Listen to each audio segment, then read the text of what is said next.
Coming up on this edition of Out of the Blue from Middle Tennessee State University, we celebrate the 40th anniversary for the Tennessee Governor's School for the Arts, which is proudly hosted by MTSU, and reflect on how it has been a powerful influence upon generations of students pursuing creative fields. We note the achievements of our Tourism and Hospitality Management program and the College of Behavioral and Health Sciences, and we preview some exciting changes coming this academic year that will provide amazing opportunities for our students. And we introduce you to the executive overseeing many of the improvements you'll see in Murphy Center and Floyd Stadium, and show how they will enhance our fan experience in both facilities. I'm Andrew Ottman, and this is Out of the Blue.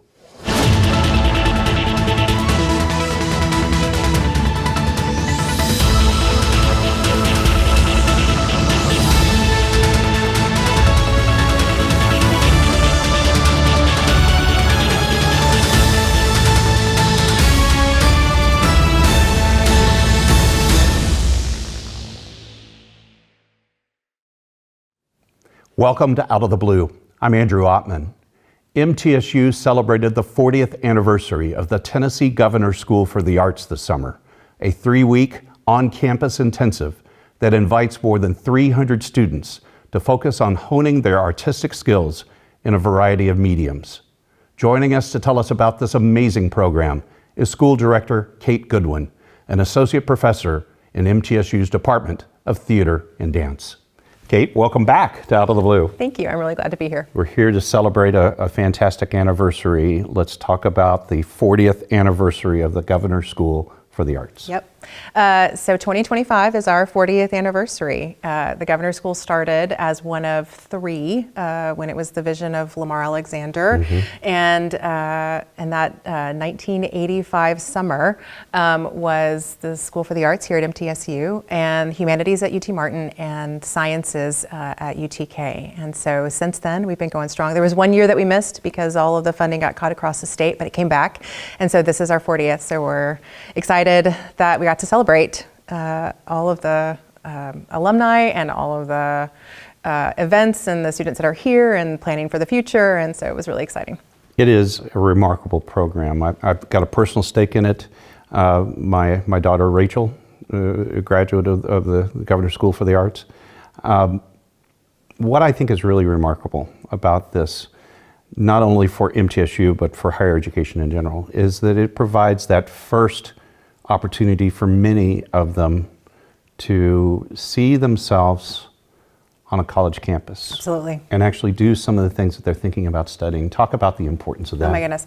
Honestly, when I became director, I think one of the things that I was not prepared for was the feedback from parents, particularly when they come to pick up their kids after we have completely exhausted them. 3 weeks of rigor, of high expectations, of really like diverse programming and faculty who care about them, but who also they know the charge, which is This is supposed to be something that is above and beyond what they're getting in their home schools and environments. So I was ready for that because that's what I knew. What I was not prepared for was how many parents thanked me for taking care of their kid for 3 weeks, but also proving to them that their kid could come and live at MTSU in a dorm and eat at McCallie's and figure out how to go to health clinic if they need to, and and just figure that part out. I mean, parents crying when they picked up their kid, thanking me for teaching them that they were going to be okay when their kid went to college, and that their kid was going to be okay when they went to college. And I was not prepared for that, but what a gift. For our audience, let's talk a little bit about exactly the breadth and depth of the programs that we offer in the Governor's School. It is very diverse. Sure.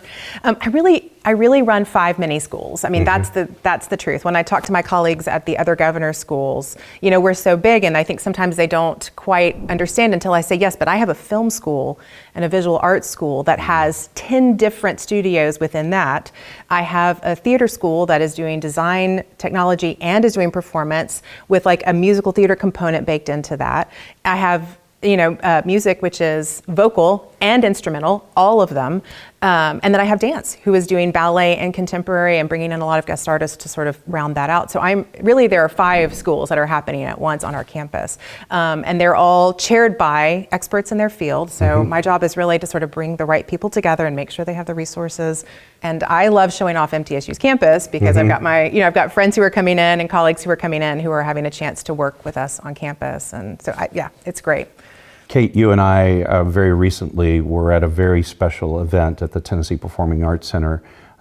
Devin Bowles, one of our great theater alums, was performing in one of the key featured roles in MJ the Musical.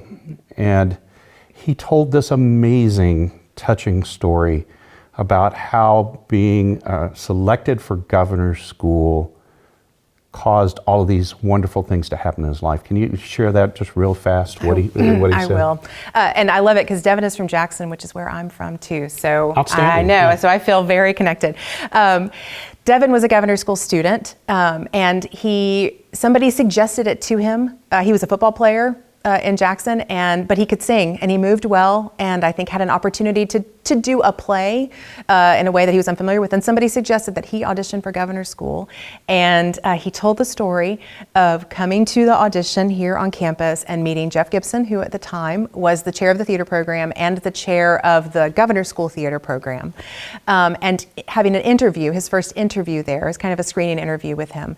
And he talked about how comfortable and confident Jeff made him feel in that interview, and he went on to do his audition. He got accepted to governor's school and had a fantastic summer, and it really taught him that he had this in him and that it was something that he could in fact pursue. And he got home and graduated from high school, and in looking for college, he told this great story about that MTSU was just the place that he wanted to be because he felt safe and supported here. Like his experience at governor's school made it clear to him that this was the place that he wanted to continue studying. He'd had a chance to work with Jeff, obviously, and some of the other MTSU theater faculty who were on staff at the time. But then, of course, he came here and just blew us all away. He was a fantastic performer. Simply amazing. And took all of the various experiences that we offer in our theater department, and has then used that to move into the national market, and from there to DC, and from there to New York, and is now, of course, touring all over. But it was such a wonderful story and a testament really to this program and what it really does mean to the kids who come from all over Tennessee. And I'm going to bet one of the first places they need to visit is our website. Where can I go on the web to find out more? Sure. Our website is gsfta.org. And that's where our application will be and other information about the program. And coming up in October, that's when our application will open again for 2026 because it just never starts. It never ends. Year 41, here we go. That's right. Yeah, the application is an online application, and they can find that information. October 1st is when we open that. And that's true for all of the governor schools across the state. They'll all open October 1st. And there's about 2 months there to apply and get that materials in, and then we'll start the audition process all over again as we plan for 2026. Kate, thanks for all you do. We're so very proud of this governor's school, and that event at TPAC with Devin, that really reinforced the value of everything everybody does that's connected with that program. Thank you so Absolutely. very much. Thanks for having a chance to talk about it. And we'll be right back. And that's how electricity flows.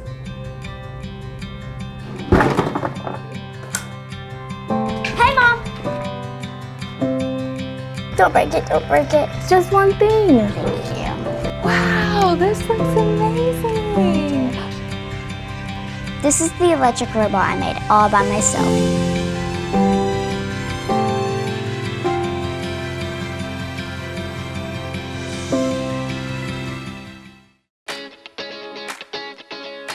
I help people. I create music. I shape the future. I am an entrepreneur. I inspire people with more than words. I ride forward. The sky is not my limit. Find your blue at MTSU. The Jennings A. Jones College of Business at Middle Tennessee State University is the #1 producer of business talent in the greater Nashville area. Our nationally ranked programs and state-of-the-art facilities offer a world-class education at an affordable price. The exclusive partnership of Jones College with Dale Carnegie Training Worldwide equips our graduates with the soft skills they need to succeed. Jones College of Business.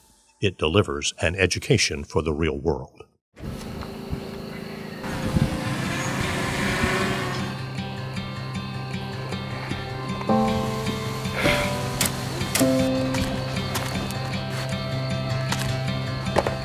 Oh, you all right? Say hi to Becca for me. Hey, Greg. Thanks for the extra delivery this week.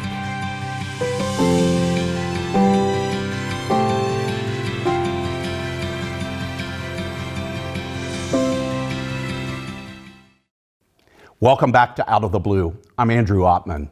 The Tourism and Hospitality Management program in our College of Behavioral and Health Sciences is turning heads and making headlines for its innovative approaches to provide real-world experience for our students. Program Coordinator Elizabeth Whalen, who joins us today, talks about how the program is preparing its students in this growing and dynamic industry, not only for their first job, but for promotions and opportunities yet to unfold.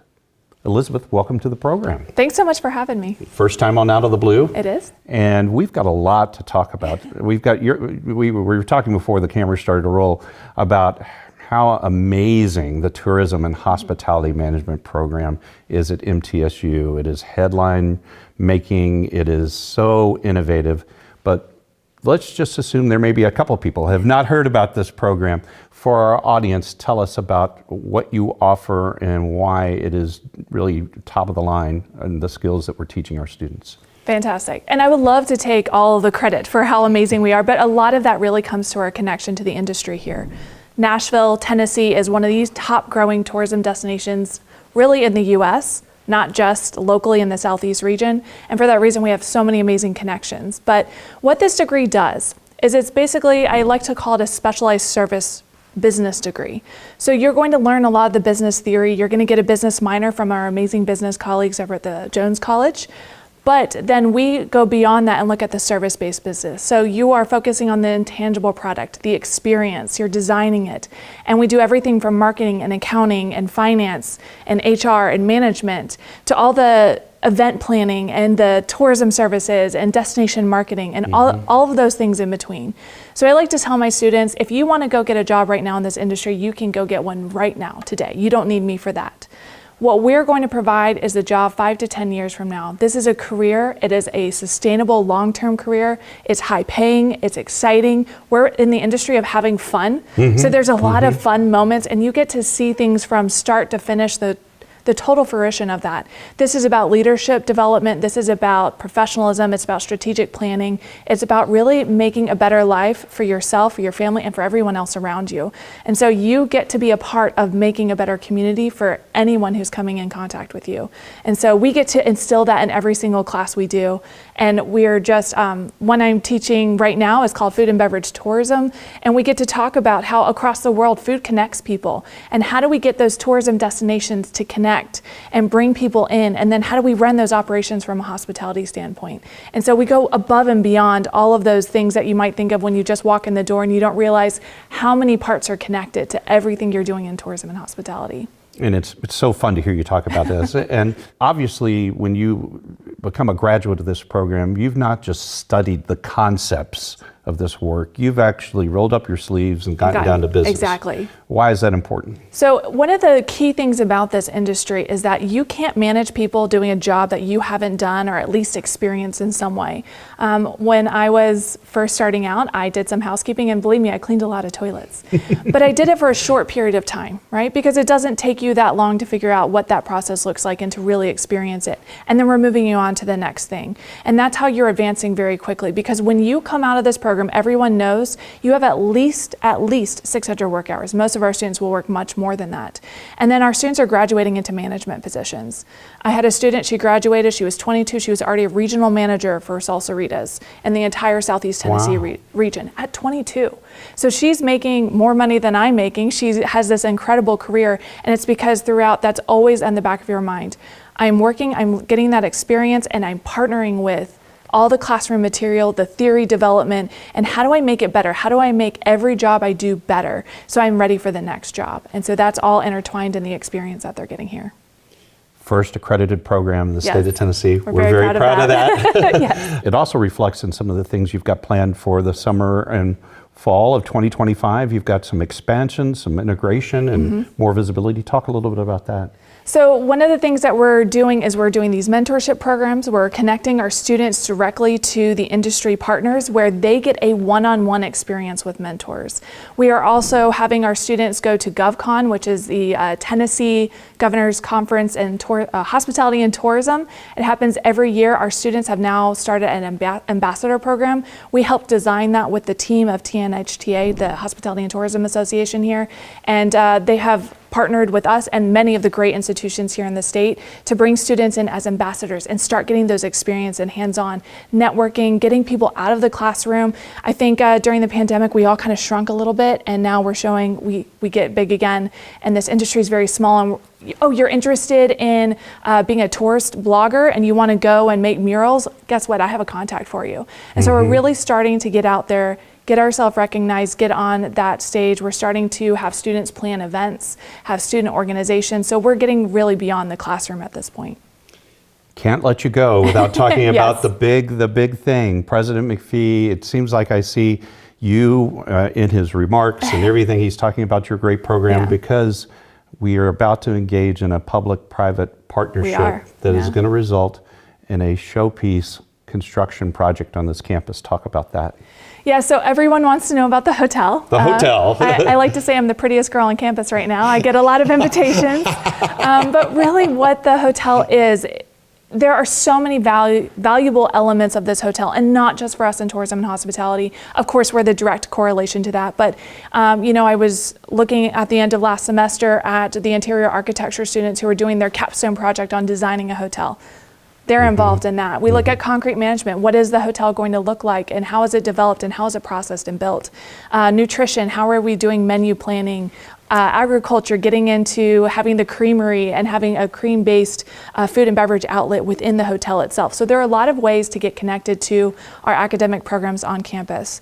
The hotel group that we've been working with them for, I guess, probably a little more than a year now, getting this bid completed. I can't give too many of the details until the contract is fully signed, but we're working with this great company that wants to work with our academic programs. And this is something that from the day I got here, I wanted as well. So I love that President McPhee already had that vision in mind, and that we were a part of that vision too, and we've been able to have this communication. It's going to be over near the Murphy Center. Exactly. It's going to be the only hotel in the center of town. The only other option you have right now is Airbnb. It's a lifestyle brand hotel, which means it's going to be a nicer hotel. I think our donors, I think our parents of our students are going to be excited. I think it's going to be a great neighborhood. There are all these opportunities to get integrated across the entirety of campus, and it's kind of the nexus of that.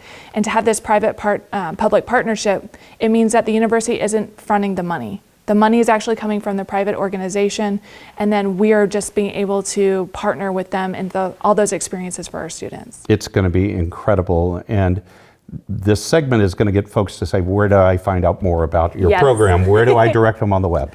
Well, I would love to give you the web address, but it's a little long. So I'm going to give you the easiest way to find us. Just go to a search engine and put in Tourism and Hospitality Management at MTSU. Elizabeth, congratulations. Thank you. We're very proud of this program, and looking forward to all the great things about to happen in 2025 for you. This is really exciting stuff. Thanks so much.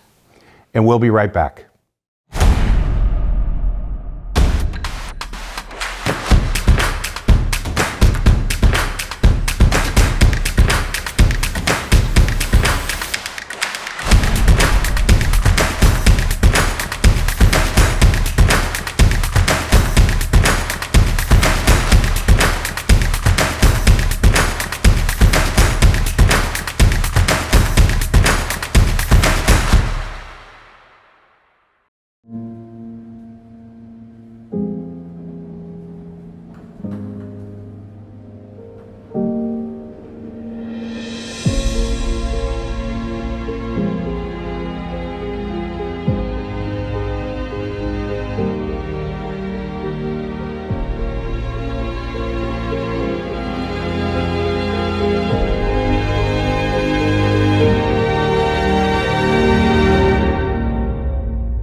See that?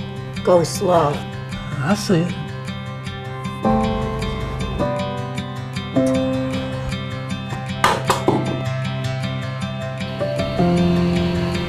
Hello. Hello.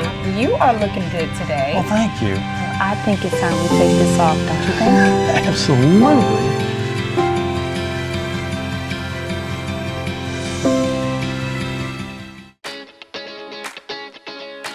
I help people. I create music.